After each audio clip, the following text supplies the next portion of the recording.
All right, well, take a look at this. Hopefully you were not sitting in that traffic earlier, pretty much at a standstill near the Wallace Tunnel. Drivers trying to make their way home. It's more than frustrating for commuters looking for relief. So could the congestion be gone soon?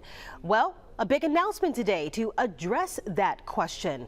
The Eastern Shore and Mobile Metropolitan Planning Organizations announcing details of a plan that would construct a new I-10 bridge and bayway. Our Lee Peck is joining us live now on the causeway with the details. Lee, drivers can't really get too excited about this because it's going to take a minute.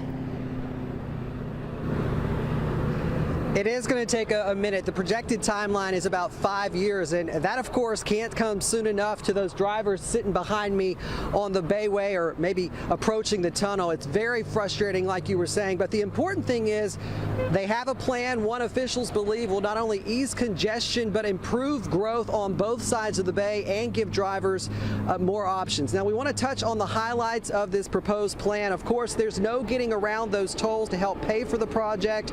It would cost $2.50 or less per passenger vehicle. That's most cars, SUVs, and trucks.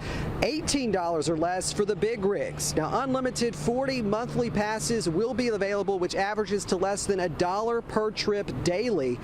Free routes, free no-toll routes will be available on the causeway, through the tunnels, and Africatown Bridge.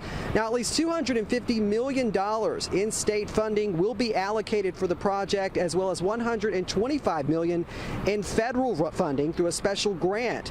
Now, to adjust for inflation, the cost of this project is now a projected $2.7 billion to construct a new 6-lane cable-stayed bridge and new bayway to run 7.4 miles across the bay and approximately 12 feet higher than the current bayway.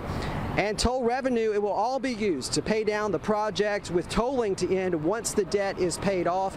Now, officials on both sides of the bay say this proposed bridge plan is the right step in the direction. Take a listen. Their financial modeling, their traffic modeling that they've done has come back and said that they can provide a monthly pass, an unlimited monthly pass for $40. So for the average commuter that's traveling that every work day, and I'm not even counting weekends, that comes out to less than $1 each way. And while nobody wants a toll, the average of less than $1 each way to me stands out as the most important part that came out of this latest study. And again, a projected timeline of 5 years. If approved and given the go-ahead, they say construction can begin at the start, earliest late 2023, with completion somewhere in 2028. So getting back to your question, Lenise, it's going to take a little time, so keep packing some patience as we wait for this to become reality. We're going to have much more on this coming up later tonight at 9 and 10. Reporting live from the causeway, Lee Peck, Fox 10 News.